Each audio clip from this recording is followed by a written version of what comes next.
let's talk about Jeanty and 4 other breakout runners for 2025. Jeanty was a top 10 pick in the NFL draft, and he'll be the featured back for the Las Vegas Raiders and Pete Carroll. And remember, Pete Carroll always loved to use a featured back in Seattle, whether it was Marshawn Lynch or Chris Carson.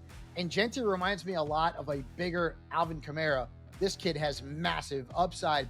Omarion Hampton also big-time potential in his rookie campaign in Greg Roman's offense, which has always been very friendly to running backs. And we're not sure what the status of Najee Harris is coming off of that superficial eye injury that he suffered on the 4th of July.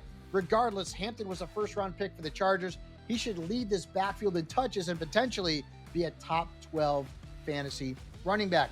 I also like RJ Harvey in Denver, and it's all about Sean Payton. And I understand that J.K. Dobbins is there, and I think he's going to be the starter. But Payton's offenses have always been very friendly in terms of backfield committees. Whether it was Reggie Bush or Alvin Kamara or Mark Ingram in New Orleans, there's always been room for 2 running backs to succeed. And Harvey is the younger player. He's the better pass catcher. And I think his ceiling is higher than J.K. Dobbins. Right now, you could get him in the 6th or 7th round in drafts.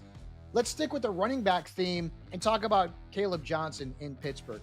Najee Harris is no longer on the team, which means that Johnson could inherit that early down goal line work that Najee Harris left behind. Johnson's a big bruising back. He's 6'1" and 224 pounds. And while he's going to share some of the workload with Jaylen Warren, I think eventually Johnson becomes the lead back, especially when we're talking about ground attack in Pittsburgh. And we all know the Steelers have always loved to run the football.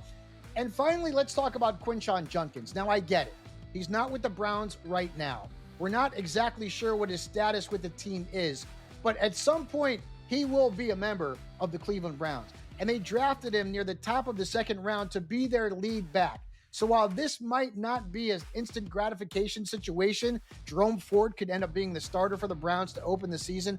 At some point, you have to think that Judkins is going to take over the lead role in an offense that wants to run the football. So maybe you don't get it in the first month, but don't be shocked if when Quinshon Judkins comes back, he is the lead running back in Kevin Stefanski's offense and a potential breakout player.